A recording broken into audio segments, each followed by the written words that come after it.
다시 기본으로 라는 제목으로 하나님의 말씀 나누겠습니다. 다시 기본으로. 여러분, 지난 주일 다만악에서 구하시옵소서라는 제목으로 하나님의 말씀을 제가 전했습니다. 기억하시죠? 우리가 그 말씀을 통해서 악에서 구원받아야 되는 우리 인간이 어떠한 존재인지 제가 설명을 드렸습니다. 첫 번째로 인간은 죄인이다. 두 번째, 죄인임에도 불구하고 하나님의 은혜를 받은 존재이다. 그리고 세 번째, 은혜를 받았기 때문에 우리는 변화된 삶을 살아야 되는 존재라고 여러분들께 말씀을 드렸습니다. 여러분, 이 세 가지 여러분들의 존재를 여러분들이 잊지 마셔야 됩니다. 잊지 말고 기억하고 그렇게 살아야 됩니다. 여러분, 신앙은 액자에 넣어서 보관하는 것이 절대 아닙니다. 신앙이라는 것은 우리가 받은 은혜, 믿음들을 가지고, 제가 되게 좋아하는 표현인데요, 살아내는 겁니다. 그러니까 육수가 뼈에서 우려나듯이 여러분, 신앙 있는 사람들은 받은 은혜, 믿음을 가지고 살아내는 것입니다. 그렇게 우리가 여러분 살아내잖아요. 그럴 때 가족들이 압니다. 그리고 이웃들이 알고 직장 동료가 알죠. 그래서 여러분, 이런 이야기 들으셔야 돼요. 야, 저 사람 예수 믿더니 변했어. 이 얘기를 우리가 모두 들을 줄 알아야 한다는 것입니다. 오늘 여러분, 우리가 함께 읽은 이 로마서 5장의 말씀은 지난주에 읽었던 3장, 또 제가 설교했던 이 3장과도 관계가 있습니다. 특별히 세 번째, 인간의 존재. 세 번째가 무엇인지 아십니까?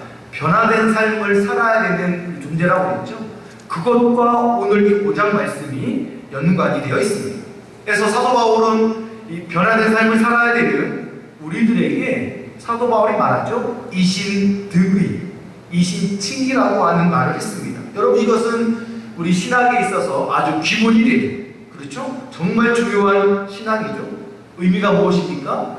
믿음으로 말미암아 내가 의롭게 된다. 이것이 아주 중요한 기본인데요.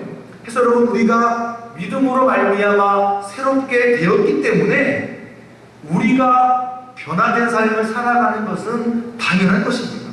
여러분, 우리는 이전에 뭐였죠? 죄인이었잖아요. 믿음도 없었고 해서 우리는 원래 의로울 수가 없는 존재였습니다. 그런데 하나님의 은혜로 저와 여러분들이 은혜와 믿음으로 의롭게 되었습니다. 달라진 것이죠. 그래서 여러분, 이 달라졌다라는 말의 의미는 내가 변화가 되었다는 것입니다. 그래서 여러분들이 예수님을 믿는다면 달라진, 변화된 삶을 살아야 하는 것은 당연한 것이고, 그리고 그것이 지극히 정상적인 것입니다. 여러분, 오늘 본문 이 5장 1절에 보시면, 여러분, 이 5장 1절에 첫 시작이 어떠한 단어입니까? 그러므로 라는 단어로 시작하죠. 같은 의미가 있는데 이 그런즉이라고 하는 단어가 있습니다. 유독 여러분들이 사도 바울의 편지를 보면 이 사도 바울이 그러므로 또는 이 그런즉이라는 단어를 상당히 많이 쓰고 있는 것들을 발견하게 됩니다.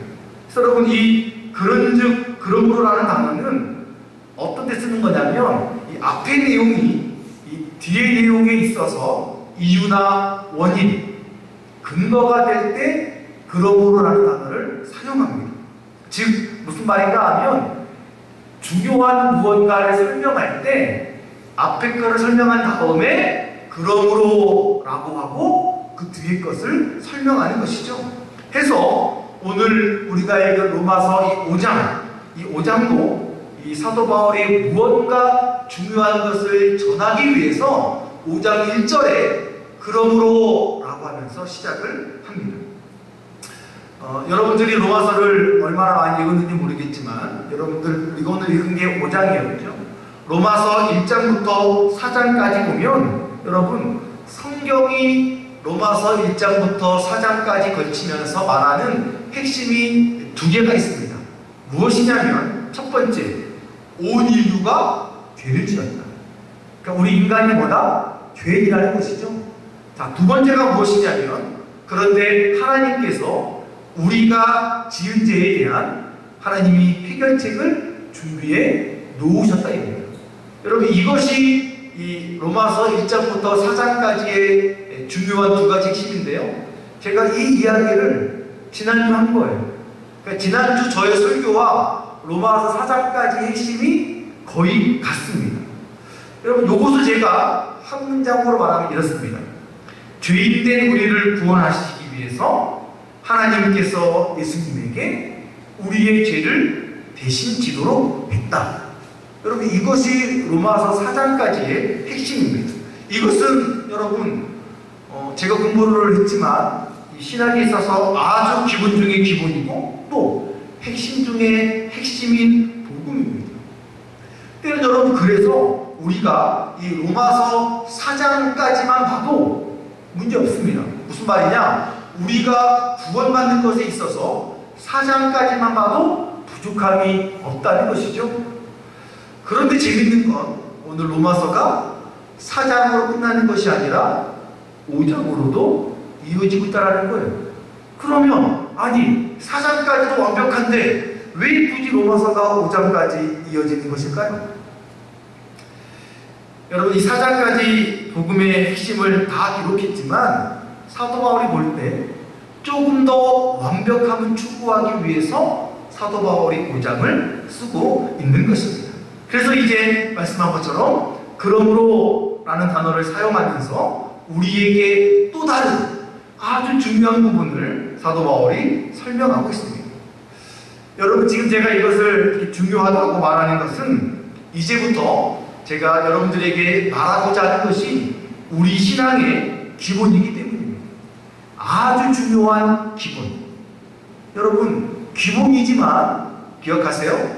없어서는 절대 안 되는, 없어서는 무너질 수밖에 없는 그 정도로 중요한 기본이라는 것입니다. 그래서 여러분, 말씀한 것처럼 로마서 4장까지가 참 중요한데, 여러분, 우리가 로마서 4장까지를 보면 여러분들이 뭘 느낄 수 있냐면, 이것은 교훈적이고 신앙적인 부분임을 알 수 있습니다.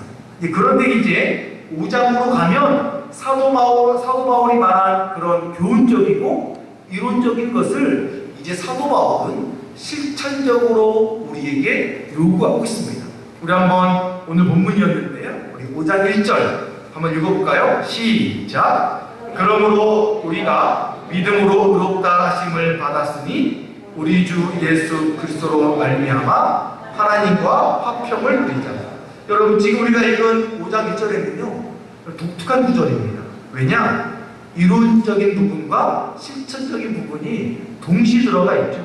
앞부분이 이론적이고 뒷부분이 실천적인 이 부분인데요.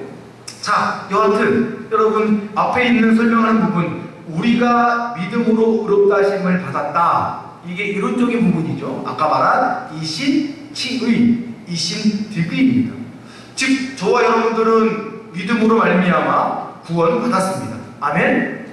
하나님의 은혜로 우리는 구원을 받았어요.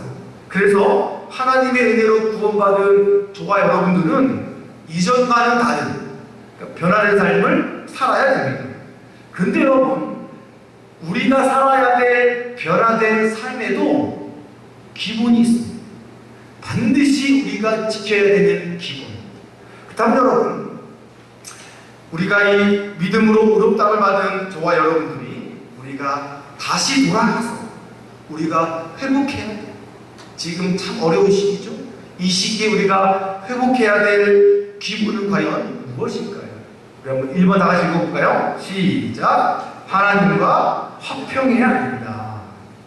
오늘 본문인데요. 우리 한번 1절을 다시 한번 읽어보죠. 시작! 그러므로 믿음으로 의롭다 하심을 받았으니 하나님과 누리자. 여러분, 우리가 아는 것처럼 우리는 원래 이 하나님과 화평할 수 없는 존재였죠. 왜입니까? 우린 죄인이잖아요. 우리는 죄인이기 때문에 하나님과 화평할 수 없는 존재입니다. 여러분들이 로마서 4장까지 보시면, 여러분 4장까지 사도 바울이 계속 뭐 얘기하냐면 우리는 죄인이야. 그래서 통해서 하나님의 진노가 임할 거야. 이 진노에 대한 이야기를 계속합니다. 근데 여러분 감사한 건 이 사도 바울이 우리에게 진노만 말하고 있는 것이 아니라 진노가 임하지만 그러나 하나님의 은혜도 있어서 하나님의 은혜가 너희에게 임하면 화평을 누릴 수 있어 라고 이야기를 해주고 있습니다. 그래서 여러분 지금 사도 바울은 5장 1절을 통해서 우리에게 화평을 누릴 것을 권면하고 있죠. 그 다음 여러분 물어볼게요. 그 다음에 지금 여러분들은 하나님이 주시는 화평을 누리고 계십니까? 여러분 제가 이번 주에 묵상 많이 했어요. 우리는 과연 화평을 누리고 있나? 여러분 여기서 말하고 있는 화평을 제가 찾아보니까 여러분 이런 의미가 있습니다. 한번 다 같이 읽어볼까요? 시작. 화평은 죄로 인한 모든 정의가 사라진 상태, 더 이상 하나님의 진노 아래 있지 않는 상태가 무엇이라고요? 화평입니다. 여러분 이것이 화평이라는 단어의 신학적인 의미인데 여러분 제가 빨간 줄 딱 걸었죠. 어떤 단어가 보이십니까? 적의. 이 단어 여러분 참으로 중요한데 자 여러분 설명해 드릴게요. 원래 우리는 하나님과 같은 편이 아니었잖아요. 왜? 하나님은 선하시고 나는 악하기 때문입니다. 여러분 이것을 제가 전적으로 설명하자면 우리는 하나님의 적군이었어요. 여러분 상상해 보십시오. 적군끼리 서로 총칼을 겨누다가 어느 날 갑자기 한순간 화평을 맺기가 쉬워요, 어려워요? 어렵죠. 어제까지 총 쏘고 죽이던 사람들이 서로 화평을 맺기가 어렵습니다. 근데 여러분 그나마 인간 세계는 가능성은 있어요. 지금 우리처럼. 지금 우리와 북한은 화평을 맺은 지 70년 됐잖아요. 그런 것처럼 인간과 인간 사이에서는 화평을 맺기는 쉬울 수 있습니다. 서로의 이익을 따라서. 근데 여러분 하나님과 내가 적군이 되었어요. 그런데 하나님과 내가 화평을 맺으려고 그래요? 만약에 맺으면 누가 손해일까요? 하나님이죠. 하나님이 뭐가 하신다고 우리 인간과 화평을 맺겠습니까? 여러분 무슨 말인가 하면 하나님과 인간이 화평을 맺는 것에 있어서 하나님이 하실 것은 없다라는 거예요. 그럼 무슨 말이냐? 하나님과 우리가 화평을 맺기 위해서 우리 인간이 할 것이 있습니다. 우리가 이것을 하지 않으면 사도 바울이 화평을 누리라고 하는데 화평을 누리지 못한다는 얘기죠. 즉 반대로 우리가 그것을 하게 되면 화평을 누리게 되는데 그래서 여러분 우리가 하나님과 화평을 맺기 위해서 해야 될 것이 있습니다. 이걸 설명해 주는 것이 로마서 12장 1절이거든요.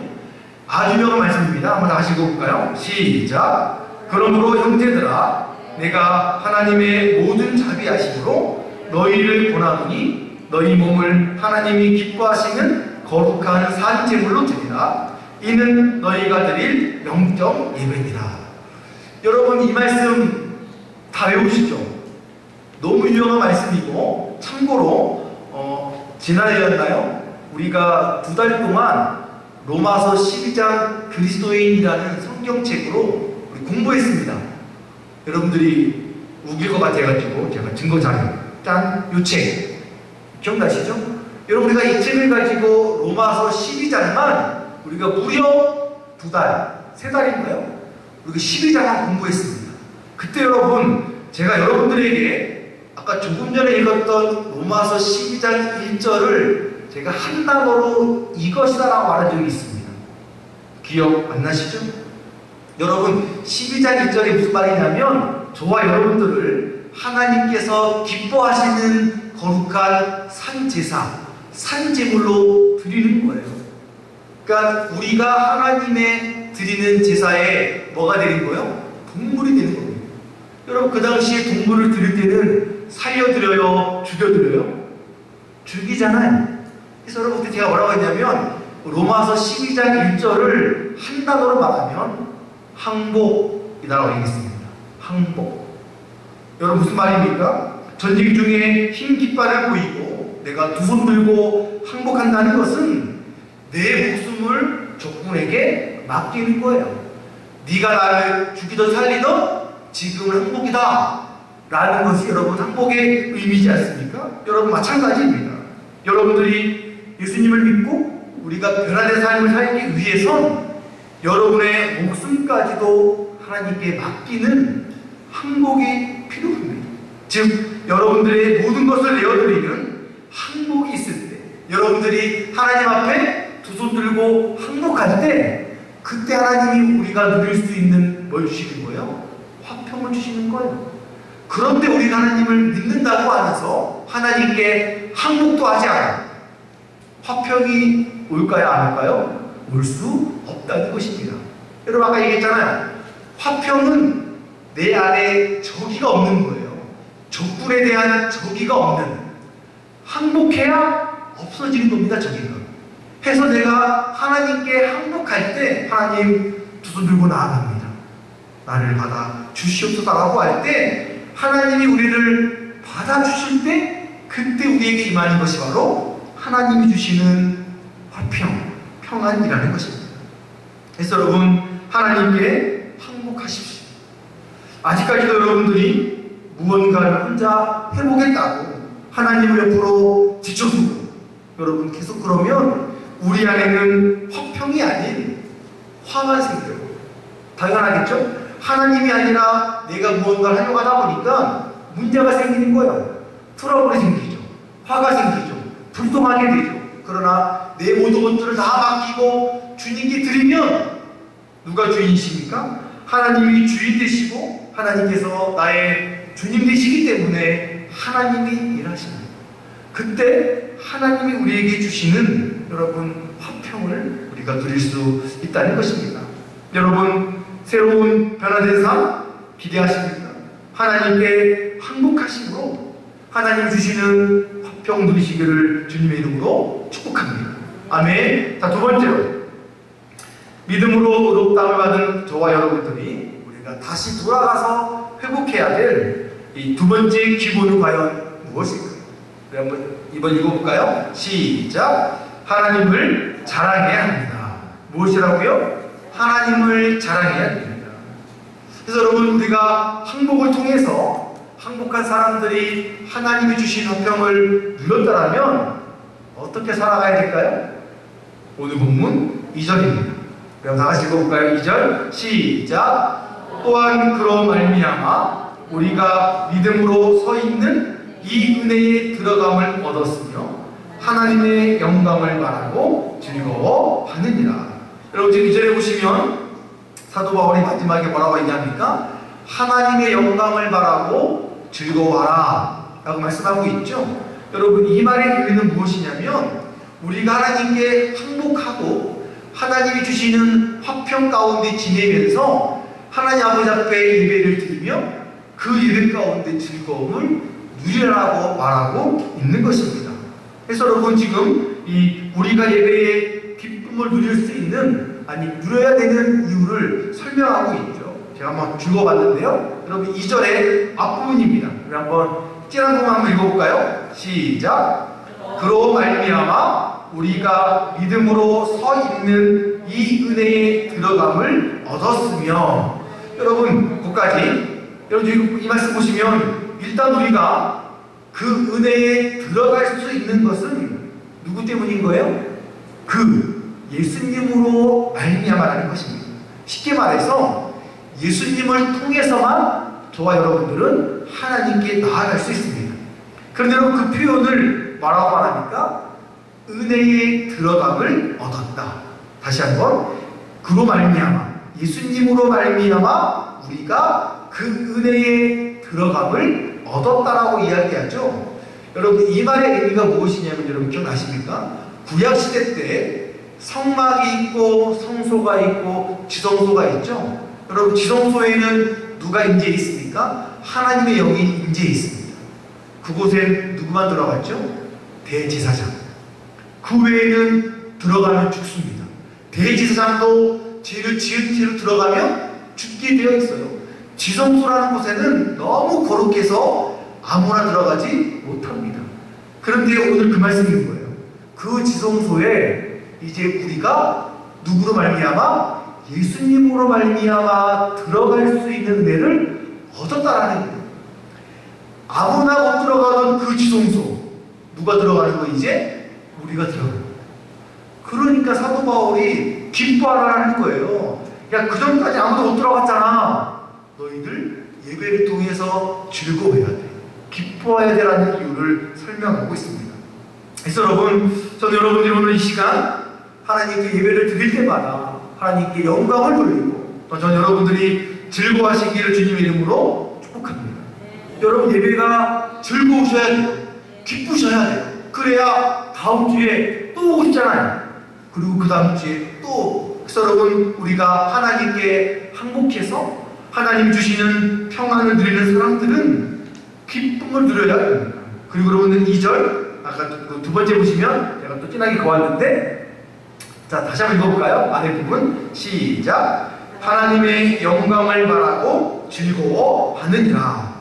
여러분, 이 말이 아까 제가 조금 전에 말한 우리는 예배 때 기쁘고 즐거워야 된다 라는 거 말고 한 가지 더 의미가 있다고 합니다. 여러분, 마지막 단어가 무엇이냐면 즐거워하느니라라는 단어인데, 이 단어가요 헬라어로 보면 어떤 단어냐면 카우쿠메다. 이 카우쿠메다라는 단어의 뜻이 두 가지랍니다. 첫 번째, 즐거워한다. 지금 번역되어 있죠. 자, 두 번째가 무엇이냐면 자랑하다 또는 자랑삼아 말하다라고 의미가 있습니다. 제가 한번 찾아보니까요, 우리 종교개혁자 루터는 이 성경을 자랑하다라는 단어로 해석을 했다는 것입니다. 그래서 제가 고민했죠. 왜 성경은 이 번역을 즐거워하다, 루터는 자랑하다. 근데 여러분, 제가 이 말씀을 묵상하다가 이 즐거워하다나 이 자랑하다가 저는 같다라는 생각이 딱 들었습니다. 정확하게 말하면 이 두 가지는 이 즐거워하다랑 자랑하다는 같이가 아닌 것입니다. 자, 무슨 말인가 하면, 여러분, 제가 지난주에 스마트폰을 했습니다. 새 걸로. 좋을까요? 안 좋을까요? 좋죠. 새 스마트폰이 너무너무 즐거워. 그러니까 제가 지금 뭐하고 있는 거죠? 자랑하고 있는 거예요. 여러분, 우리가 하나님의 예배와 임재 가운데 즐거움과 기쁨을 누리게 되면 성장해야 됩니다. 어떻게? 자랑하는 것까지. 우리가 하나님이 주시는 은혜를 맛보고 그 은혜가 얼마나 큰지 기쁘고 즐거우면 이 즐거움은 어떻게 된다고요? 자랑할 수밖에 없다라는 것이죠. 여러분, 똑같습니다. 그렇죠? 우리가 사랑하는 사람이 생기면 우리는 그 사람 때문에 삶이 풍요로워지고 즐거워지잖아요. 그리고 이제 그 사람을 누군가에게 소개하고 싶은 거예요. 부모님에게 자랑하고 싶고 친구에게 자랑하고 싶고. 여러분, 사람만이 아니라 마찬가지죠. 좋은 물건이 있다, 좋은 음식이 있다, 내가 정말 좋은 영화를 봤다, 너무 즐거워. 근데 뭐 하고 싶은 거예요? 자랑하고 싶은 거예요. 나 이거 봤는데 너무너무 재밌더라, 나 저거 먹어봤는데 너무너무 맛있더라. 여러분, 즐거움은 자랑으로 성장해야 한다는 것입니다. 그래서 여러분, 우리가 믿음으로 성장하고 있는지 없는지는 첫 번째, 이 사람이 지금 예배 가운데 즐거운가? 두 번째, 그 즐거움을 혼자만이 아니라 다른 사람에게 자랑하고 있는가라는 것을 볼 때 우리는 그 사람이 즐거움과 자랑을 하고 있으면 너무나 중요한 기본의 충실함을 우리는 알 수가 있다는 것이죠. 그래서 여러분, 저는 여러분들이 오늘을 기점으로 이 예배에 대한 태도를 다시 한번 되짚어 보시기를 축복합니다. 그래서 여러분, 예배를 위해서 준비하세요. 그리고 예배를 위해서 기도하십시오.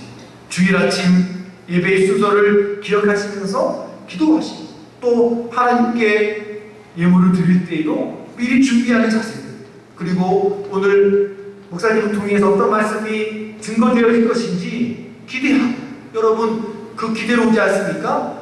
기대한 만큼 즐겁다는 것이죠. 은혜를 받을 수밖에 없다는 것입니다. 그리고 이제 그것을, 그 기쁨과 즐거움을 우리가 자랑하는 것이 우리가 성도로서의 가장 기본적인 태도라는 것입니다. 그래서 여러분, 기억하십시오. 원래 저와 여러분들은 우리 하나님께 예배할 수 없는 존재였습니다. 죄인이었잖아요. 그때 이제 우리는 은혜로 말미암아 예배를 드리게 되었어요. 할 수 없었는데 하게 되는 존재가 되었습니다. 얼마나 기뻐요. 얼마나 감사합니다.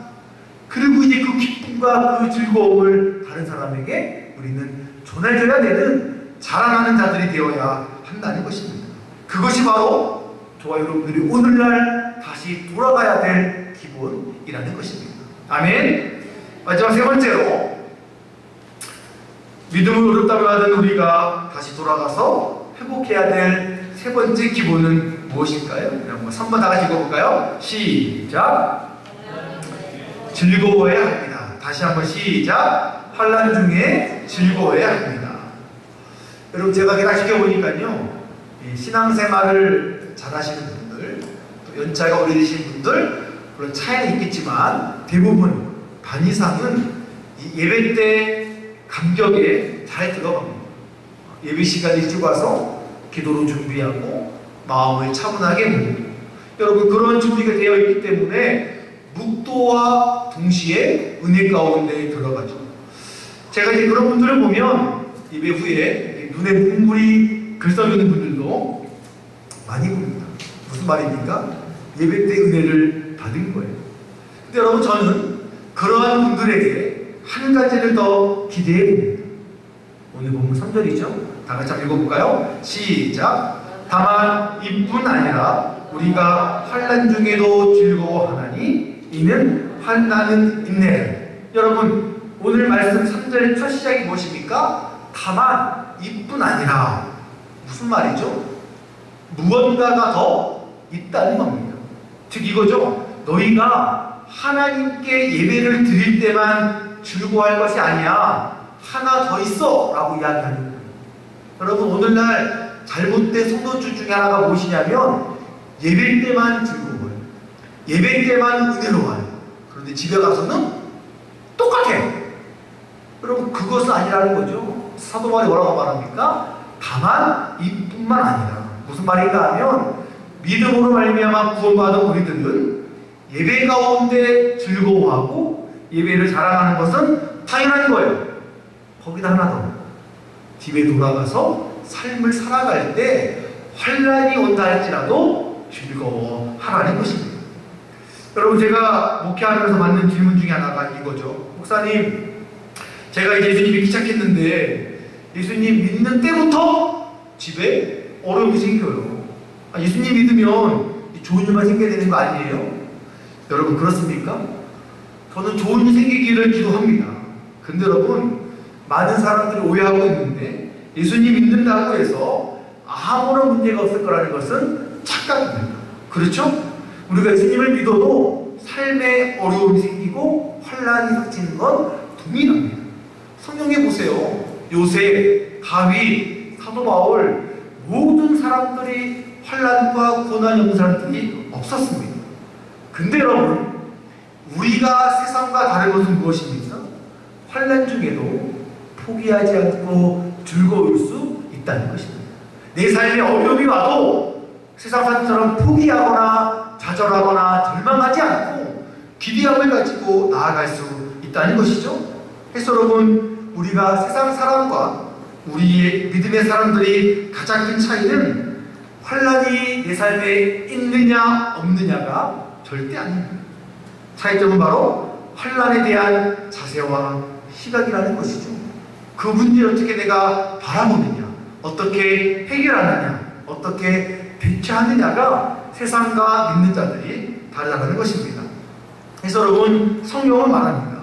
뭘 말하냐면 환난이라는 것은, 고난이라는 것은 저와 여러분들의 성품을 바꿔주는 것이라.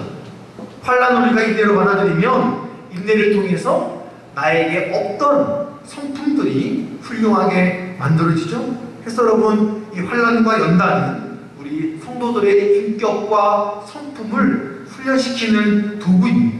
그런데 우리가 환난으로 말미암아 실망하게 되고 낙심하게 되면 소망은커녕, 그죠? 절망만 생기는 것이죠. 그래서 우리는 환난이 오더라도 뭐 하라고요? 즐거워할 줄 알아야 됩니다. 환난 뒤에 무언가 있구나, 이런 마음으로 받아들이면 여러분, 하나님이 도우십니다. 한번 읽어볼까요? 그 말씀 3절과 4절 이어서 다 같이 시작. 다만 이뿐 아니라 우리가 환난 중에도 즐거워하나니 이는 환난은 인내, 인내는 연단은 소망을 이루는 줄을 알미로다. 여러분 두 구절 긴데 요거를 요약하면 돼요. 한 구절로 읽어볼까요? 시작. 환난은 소망을 이룬다. 여러분 중간에 보시면 많죠? 환난은 인내는 연단은 소망. 결론적으로 환난은 우리에게 소망을 이루어 주는 것입니다. 여러분 우리가 이 말씀만 본다면 환난이 오잖아요? 그 다음 뭐라고요? 소망을 이루어준대요. 그러면 환난은 우리에게 선물입니다.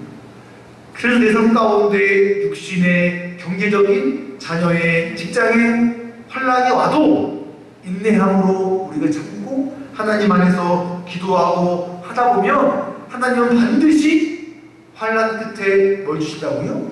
소망을 이루어 주신다고 사도 바울이 말씀하고 있습니다. 혹시 여러분 환난 가운데 계십니까? 해결되지 않는 어려움들이 여러분들을 붙들고 있습니까? 때로는 코로나 때문에, 지나간 긴 장마 때문에, 아니면 여러분들만 알고 있는 그 어려움 때문에 삶에 환난이 가득하십니까? 여러분 즐거워하세요. 그리고 기대하세요. 하나님이 내 삶을 통해서 어떠한 소망을 이루려고 지금 나에게 이러한 고민거리를 주시는지 여러분 기대하십시오. 세상 사람들은 환난이 오면 도망가려고 하지만 믿는 성도들은 환난이야? 내가 이것만 이겨내면 소망이 이루어지겠네.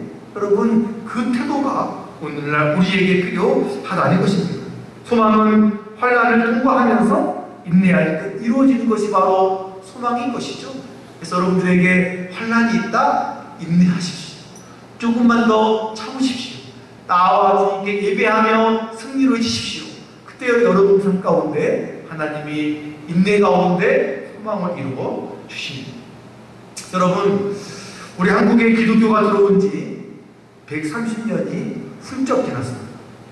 영주 침례교회도 이제 우리 교회도 여러분 몇 년 뒤면 창립 70년이라고 하는 역사와 전통이 있는 교회가 벌써 되었습니다. 근데 여러분 기억하세요. 오래되었다고 중요한 건 아닙니다. 우리가 오래되었다고 해서 기본을 망각해버리면 그 조직과 그 모임은 무너지게 되어 있습니다. 우리가 기본에 충실할 때, 기본을 다질 때 하나님이 그 기본 위에 또 다른 믿음을 더하시고 하나님의 일들을 행해 가십니다. 그래서 여러분 하나님께 항복하십시오. 항복해야 화평이 옵니다. 그리고 하나님을 즐거워하시며 그 가운데 더 나아가 자랑하십시오. 그리고 환난이 오면 환난 때문에 자살하거나 포기하기보다는 환난을 즐거워하십시오. 세상 사람들이 왜 저래? 그런 말을 들을지라도 환난 가운데 우리가 즐거움으로 인내하면 하나님은 그러한 기본을 지키는 우리들에게 뭘 주신다고요? 소망을 이루어 주십니다. 그 은혜들을 다 누리신 여러분 되시기를 주님의 이름으로 축복합니다. 아멘. 기도하겠습니다.